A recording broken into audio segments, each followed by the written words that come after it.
Truth about Unknown Army Fortnite controller goat. And the oh, thumbnail says he cheated.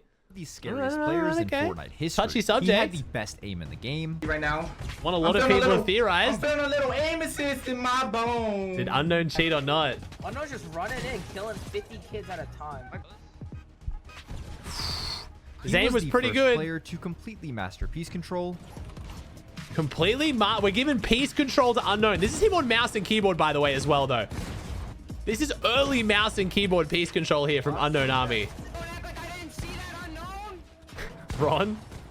And he has the most solo tournament wins of all time, even though he hasn't played in 3 years. Yeah. But what if I told you he was cheating the whole time, and the real reason why he are we disappeared blurring is the not Zen? what you think. This is the real story of UnknownxArmy. Unknown was born on March 22nd, 2004 in New York. 2004? He got into video games at a very young age and So instantly old. fell in love with them. He started off playing Call of Duty, then Minecraft, and eventually CSGO. But this love for video CS? games became even stronger when Fortnite was released Dude, in the September ADS of spamming in the 2017. bush is He so played it bad. the very first day it came out and never looked back. From the beginning, he always had a drive to compete and be the best player he could be. Before Fortnite hosted tournaments like we know today, he spent most of his time playing kill races. This was the same format they used in the Friday He was Fortnite banned from tournaments. You pro could either play scrims, so 1v1 or 2v2, and both teams would queue up in the same lobby to see who could get more kills. Needless to say, Unknown was very good at these. Oh, Every yeah. day when he Really got home good. from school, he would instantly find someone to wager or a tournament to play. These tournaments were extremely popular, and winning just one of them could make you a couple $1,000s. After a year of grinding these while playing 60 FPS on his PS4, he finally had enough money to buy a brand new PC. We all know having a good PC is the biggest advantage you can have, but he also had to buy a new monitor since he was playing a higher FPS. The main reason he decided to get a PC was because Fortnite announced they were allocating $100 million to tournament prize pools in 2019. This included the $30 million Fortnite Dude, World the Cup, which is ADS still the spamming biggest into the esports bush is tournament of so all time. OP. And the only thing he This is cared about was cheating. qualifying for it. Little did he know, buying this PC was gonna end up being the best investment of his life. As soon as he got his PC, he started streaming every day. Although he was good, there were a lot of good players who streamed, and nothing really made him stand out, so he never averaged more than 20 viewers. Over the That's next surprising, 'cause because he he grinded was 1v1s in creative. he was and WP really, Arena really every day, good. becoming one of the best fighters in the game. But unlike everybody else, he never really played in scrims. This was a great He was idea in the banned short from term, scrims. but it would come back to haunt him later on. It was If you guys didn't know this, he got banned from scrims by Zate. He wasn't allowed to play any NA pro scrims because he keyed in them too hard and didn't take them seriously enough. He was perma-banned forever. Zate never let him play scrims, and then finally revoked this during like chapter 2 after World Cup.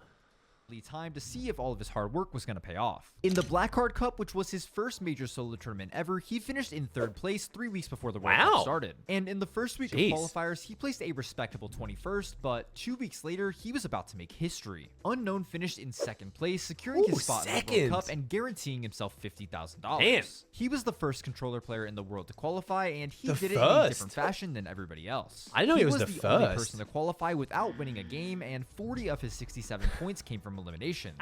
This was almost double the amount of kills everybody else had, and there was one big reason he was able to do this. By sitting in creative and playing 1v1 so much, he was able to learn a lot of exploits. The main exploit was ramp phasing. Nowadays, everybody knows how to do this, but back then, nobody did. All he had to do was lurk on an opponent, L2 spam them to get a health advantage, then catch his opponents off guard by phasing into their box. While he was undeniably one of the best solo players in the game, he did not qualify for the Duo World Cup. When it came to the World Cup finals, he wasn't as good at finding teammates. Performance, finishing in 69th place. Remember how I said not playing scrims would come back to haunt him? Well, this is what I meant. He landed at a bad drop spot and wasn't able to abuse his W keying playstyle in that stacked of a lobby. Although the tournament didn't go as planned, he was ready to keep on grinding. Once he got back home, he was ready to prove to everybody that he was still the best solo player in the game. He did this by winning 4 out of the 6 solo cash cups, which he made a total of so good at solo cashies, this man. This is when all of his social media really began to blow up. He was averaging anywhere from 200 to 400 viewers on Twitch because he was by far the best way more than that. Game. Plus, his YouTube and Twitter were also gaining thousands I swear it was of more followers than that. a day. I can't find exact statistics because both of these accounts are now banned, and we'll get to that later on. By the way, 99.7% of my viewers are It was a lot more than that. So like Unknown was one of my first ever like big raids, and it was like a few thousand people. He had a lot. Time he was putting on a masterclass in solos, him and his trio made another $15,000 each in Season X's True FNCS. Although they did only finish 11th in Grands, which is not where a player of Unknown's caliber should be placing. Next up was the release of Chapter 2 on October 15th, 2019. This was the beginning of the most dominant run from a we weren't in Chapter 2 yet. My bad, sorry. He won 3 timeline wrong. Cups, yeah, this is when he blew up. All of them. This included dropping 79 kills, where he won by 21 points, which was unheard of. Oh my god. Chapter 2 Season 1's FNCS was peanut squads, levels. and he decided to team up with Avery, Kez, and Ronaldo. Nobody expected much from this squad, but they easily managed to qualify for the grand finals. FNCS winners, baby! Everyone expected Zexro, Zate, or Dub Squad to win, but I don't think anybody could have predicted what happened next. Oh, let's go! Let's go! Let's go! Top 6, let's go! Look how happy he is, man. Having so much fun. Let's go! Let's go! Let's go! Let's go! Top 3, let's go! Let's go! This performance It was so close too. $190,000, and Unknown's career kept skyrocketing. I don't think that leaderboard was if they updated had yet. Stats back then on who did the most damage, I'm pretty sure Unknown would have had more than his entire team combined. This was a pretty interesting squad because all of them had very unique careers after they won. Avery was the only one of them who went on to win another FNCS. Yeah. Ronaldo has gone on to be one of the biggest streamers in the world. Yep. And Kez was banned for cheating in the middle of the tournament 1 year after they won FNCS. And Kez was banned for cheating. What? Kez was struck by the... What? Dude, look By how many now, times this clip's gone around. You can tell how many times it's gone around because, like, Nanolight's face is like 3 pixels. Like, this clip has done the rounds, bro. It's so low quality. By now, Unknown was averaging anywhere from 5,000 to 15,000 viewers on Twitch. A lot of when people. You have a lot of fans, you also have a lot of haters. Everybody began to complain about how broken aim assist was because there were hundreds of clips of Unknown doing this. It was pretty bad. His aim was especially disgusting, which is why people were talking about the Zen thing. That's why people now are going back and saying that he was Zenning at this time.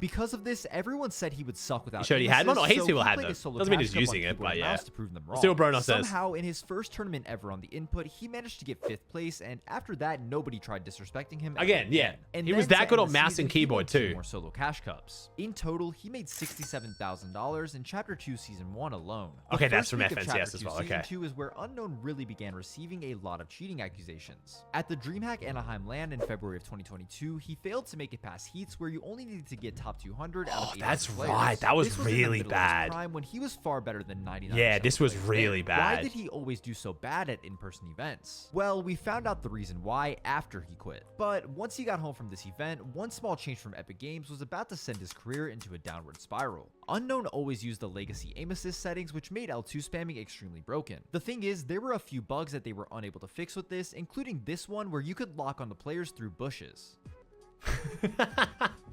It's like straight. Oh my god! This eventually led to the So removal of unfair. legacy settings on March 13th, 2020. It didn't seem like a massive issue, but it ended up being the catalyst of his downfall. After these changes, he finished 37th in Duo FNCS, which was terrible considering he won the previous season. He did win one solo With cash Ron cup too. before the season ended, but that would be his last tournament win ever. Over the next few seasons, his passion for Fortnite slowly went away, and he never placed top 10. This didn't even in talk another about the box FNCS. fight era. After playing a couple tournaments box with fighting close with clicks and friends, stuff. he decided it was time to quit. You see, Unknown never intended on gaming for a living. He enjoyed it while he did, but as soon as it felt more like a job than a hobby, he stopped. Toward the end of his career, he started to sell out in order to make as much money as possible before moving on. The NFT easiest way to promos, do this was baby! promoting NFT projects on his Twitter during the peak of the crypto and NFT hype in 2021. He was making I've heard of some of the tens of thousands of dollars from these posts, and although it may have been a little bit tens of thousands from each post, by the way. I'm pretty sure there's a few Fortnite pros who have made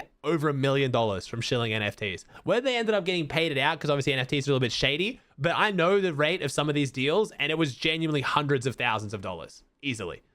scummy promoting these to his community, a lot of 17-year-olds would have done the same. This eventually led to his Twitter account being suspended and his YouTube channel being banned because promoting these was against their terms of service. After a couple months of radio silence, Unknown started to stream to play some Fortnite when he showed something he shouldn't have. Show your PC in the next 5 seconds. I'm not using it. It's right here. I'm not using it, bro. Y'all can't respect me?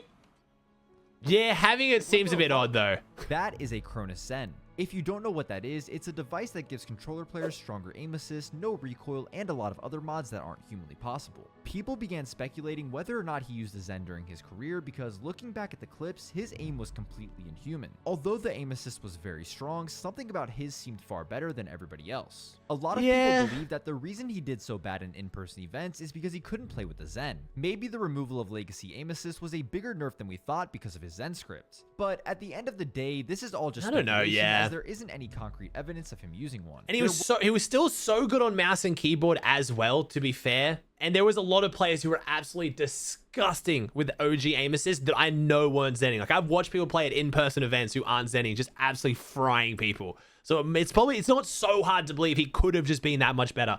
And he was really good at piece control. Like, I don't know. Like, there was other skills he had that makes you realize that he might just be really good, but at the same time, having it does not look good. Were a lot of controller pros who did zen, so even if he did, was that really considered cheating? When it came to fighting, he was just if he so did far it, ahead of definitely was else cheating, that Vernos. I honestly don't think it would have mattered. Regardless, he still had one of the scariest primes in Fortnite. Everyone was taking steroids, so if you take steroids and won, were you really cheating? Yeah, you fucking were, buddy. What? Still cheating. Over the last couple years, he's barely been active on social media, so nobody really knows what he's been up to except for his close friends. Thankfully, he comes to my Twitch chat every once in a while telling me to get a job and talking about other things, so I have a little bit of information. Well, to start, he has been grinding the gym and even bulked up to almost 210 pounds. Unknown. He made a lot of money during his time playing Fortnite and has just been focusing on the gym while enjoying life. In April of this year, him and Zexro played one Duo Cash Cup just for fun, but obviously he has no intentions of coming back to gaming. Who do you think had the more impressive prime, Peterbot or Unknown? Let me know what you think in the comments. Check out the video on screen right now and subscribe so I can hit 100K.